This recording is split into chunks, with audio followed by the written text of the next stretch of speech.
Let's get down in the dirt with the Home Show Garden Pros. Well, hey everybody, welcome to the Facebook Live Home Show Garden Pros version 2021. We're not counting, that's the year. We were off for the holidays, but we're back. Home Show Garden Pros Facebook Live. This is where we answer your gardening questions. It's kind of an extension of the radio show, where we'll be doing the radio show is we answer questions that people call in and ask us. We also answer gardening questions from our Facebook page, which, homeshowgardenpros.com, and our website that I just mentioned, homeshowgardenpros.com. And that's where we've gathered our questions for this show. We'll answer 4 questions with our special guest, who I'll introduce now. Becky Griffin. Becky is the founder of the Houston Gardening Group on Facebook, a huge gardening group that focuses on gardening in Houston. Hey, Becky. Hi, Dany. So good to be with you today. Thank you so much. And coincidence, Becky and I were camp counselors at the same time at Laity Lodge Youth Camp back in the 90s. So pretty cool stuff. That is cool. And here we are gardening. Yes. Wait, you were surprised? It's good to be reconnected again.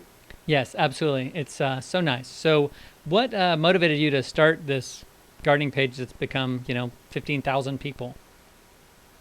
That's a shock to me, by the way. But when I moved to Houston in 2008, I had just recently left a nanny position where I took care of kids. But this woman had quite a large estate, I would say. And it was a very... just an elaborate garden, and she would always encourage me to take cuttings and things like that, and to learn about taking care of the garden because she didn't know how to do it herself. So that's where I kind of fell in love with actually growing things and taking care of a garden. And then when I moved to Houston after that position, I learned that the Houston climate is so completely different, even from Louisiana, which was just 4 or 5 hours away. So I was having a lot of struggles that I wasn't having in Louisiana. In Louisiana, there's like kind of a built-in humidity, so that is not present in Houston. So anyway, I just was looking for other fellow-minded people to shoot around some questions with, and I wasn't having any luck on Facebook, so I just decided to start the group myself. There you go. And it does a great job, and you do a great job of kind of posting information on a regular basis that really help, especially new gardeners, get there. So if you're out there and you need to join a gardening group or you want to learn more, this Houston Gardening Group is a great place to go. So, I know that you are a vegetable grower, you love growing plants, but cuttings is such a hard thing to do. Can you just give some wisdom on growing plants from cuttings? I've been pretty bad with it over the years. So maybe give me some advice. Well, I'm going to give you a tip that if you know the Texas A&M Cooperative Extension, I know you're probably very familiar with that group, but that has been a lifeline for me. And each county has their own little ag extension. So anytime I had any questions, I could call in there, and sometimes they have master gardeners there taking calls, things like that. So if I had a specific question that I couldn't find in a catalog or a book or online, I would usually call them to ask questions. But cuttings, especially roses, I've really gotten into roses cuttings, and they are a little bit more finicky, but the rewards are unbelievable when you can actually get them to stick and grow. Absolutely. So they are kind of finicky, but there's a lot of resources out there, and there's so many good. There are so many rose growers on the Facebook page that they have a lot of wisdom as well.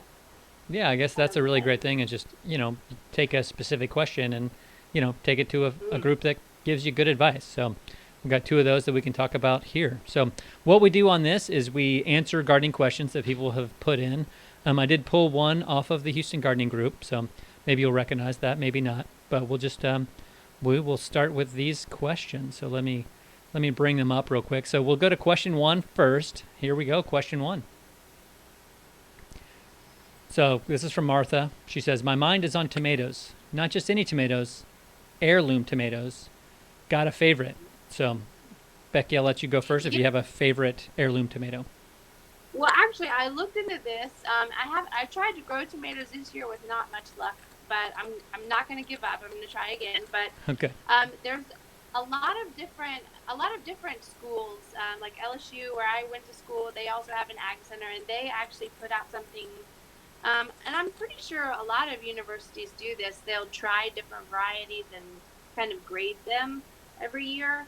But Right. a couple of out to me. One is called persimmon heirloom tomato. That Oh, looks man. promising. And another one is German pink. That seems to have had a good prolific growing and a good taste. But you had mentioned one earlier that I didn't remember the name of it. What was it called? Well, some of the heirlooms don't do great because they don't like humidity, and that's the trick with Right. heirlooms. Is it's good to get people local to you to recommend heirlooms to you because you Yeah. want ones that can stand our soil problems, stand humidity. But the one I mentioned is black creme. It makes us. It's a plum-sized tomato, maybe like a racquetball sized, and it's one of those darker ones, nice smoky flavor. But as everybody should know, I love a certain key fob-sized tomato called Juliet. It's my favorite for productive tomatoes. So, but there are heirloom tomatoes that like humidity, will produce with some heat, and can make a ton of tomatoes, both big and small. So, I think that's a great thing to think about. But whatever you've had success with, whatever your friends have had success with, it sounds like Becky and I are agreeing that that's what you go with. Is what do the people that grow in your area recommend? Yes. Well, I'm good. gonna try that German pink this year and see if they work. Well, hopefully, I see the results of that efforts on the on that Facebook page. So, love to also see those. That's cool. I may try it too if I can get my hands on some. I love trying a new tomato. They're such an easy thing to experiment with. Okay, our next question is from Joel. So he's apparently a novelist because he can write long questions. All right, here we go. Joel says, in early spring, I plan on aerating the lawn and doing a compost top dressing. Nice job, Joel. If you think I should go ahead and do that now instead of waiting for the spring, I will definitely take your advice. Also, so I'm just going to jump in and say, definitely do that top dressing now. It's a great time to encourage roots. So here's Joel's actual question mark question. Also, should I go ahead and add another application of humates now or wait until the spring? So Joel's getting active in his lawn. Yeah, I would actually recommend maybe waiting until mid to late February for the humates. Yeah. Maybe right after you prune your roses or something like that.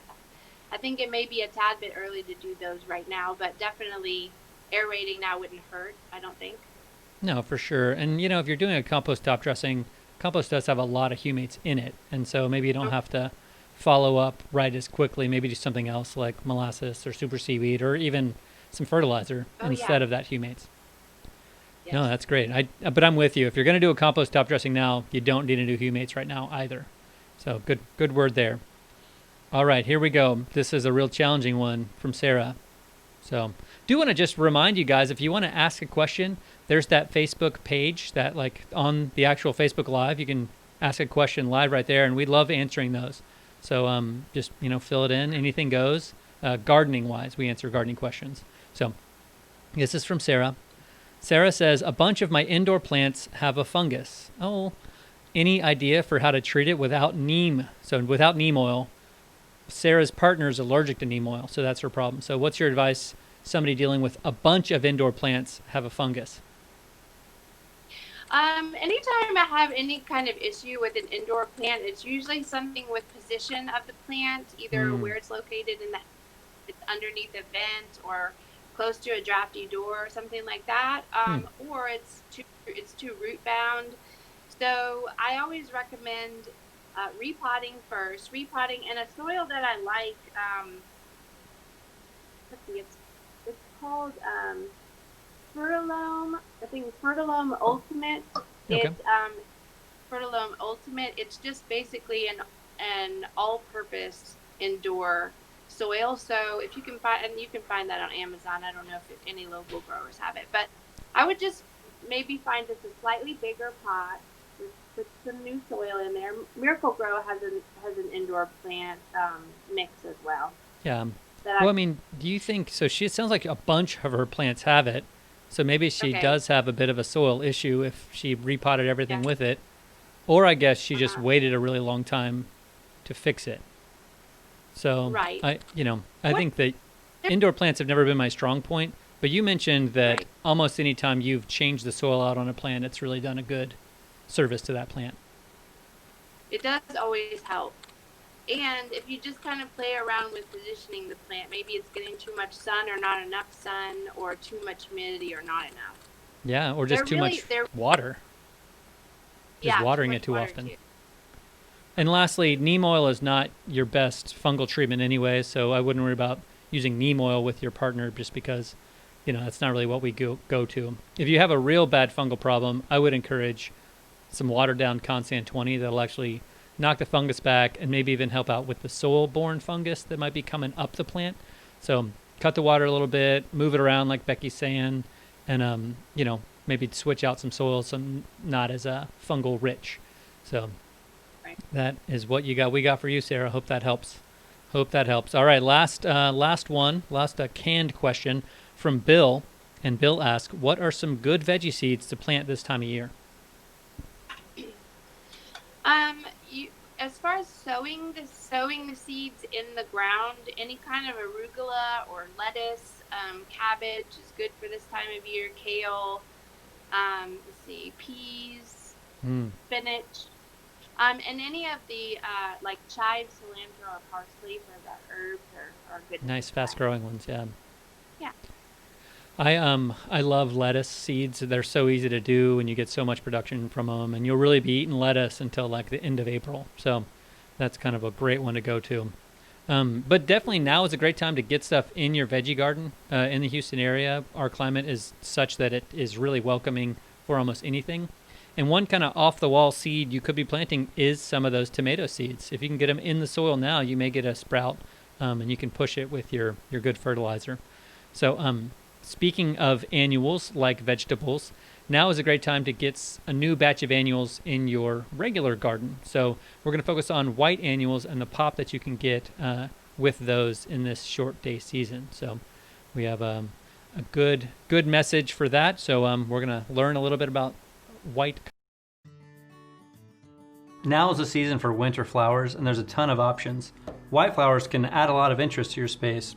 Ed brought some really cool ones. Ed, what are we looking at here? Well, we've got snapdragons. Snapdragons are wonderful because they come in a multitude of colors, but also the most important part in terms of white is that they have different sizes. So cool, yeah. Anything from 6 to 8 inches up to almost 4 feet. Oh my gosh. Which is great. Dianthus here is a really good one. I have them in my garden, even went through summer, which is really impressive. It's a little bit of shade, but they went all the way through summer, are really turning on now. So great. So this can be really long lasting. Yeah, that's awesome. That's more bang for your buck, if you will. Yeah. This particular one here is Lobularia, which is one that I really like as well. It can perennialize too. Okay. Grows a little bit bigger than the next one here, the Alyssum, but this one will cascade quite a bit comparatively. Nice. And is more summer or heat tolerant, so it lasts longer here, which is really nice. The Alyssum is a great standby, smells nice, it fills in, stays low, so it's a good border plant. Yeah, really good smell, I know that. Yep, and nothing as good as this one here. The stalk is by far the best smelling. And I'm going to smell it. Oh. Yeah, awesome, huh? That is really great. So why white? Why is white such a good choice? Well, white is great because it's something you can see from great distances. You can see them at night. What I like about them more than anything, and I always put white when I do designs, regardless of shrubs or whatever, but I always like to include white because it's seen from the street, especially front yards. It's a great distance away from where your neighbors and other people are seeing your home, so it stands out. I guess so. The green against the white, or the white against the green, is really amazing. Yes, and it makes other colors in the garden, whether it's red or yellow, stand out. So. And I know at nighttime, winter we have a longer night, so it's nice to have the white flowers because they stand out at night as well. Absolutely. So, what are you using to fertilize these? Well, with the annual type things, I prefer to use Color Star because it gives them a good punch, keeps them healthy for the period of time that we need them. So it just keeps them going. Yeah. So when the white flowers, you want a lot of them, you want to pop them, so feed them pretty good. Correct. Well, awesome. Thanks a lot. And for more great info on all kinds of flowers, winter included, go to HomeShowGardenPros.com. Well, thanks, Ed, for that great information. Becky, thoughts on white flowers? Oh, they're beautiful. I love the alyssum too. And whenever you're doing like a potted plant, the alyssum is nice to do on the outer rim so that it does cascade. It makes a beautiful plant. Oh yeah, that's a great idea. Nice.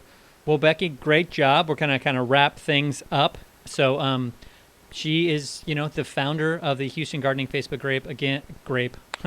group. Literally, it's like 14,800 people. It's a huge group, and so just great job doing that. I know so many people have gotten gardening help from there. So, good work. Thanks, Annie. I hope you can see me still. Thanks for having me. I really enjoyed being here. No, yeah, we appreciate it, and great job. Great job. And, if you have more questions, don't hesitate. Our Home Show Garden Pros Facebook group or the website, homeshowgardenpros.com.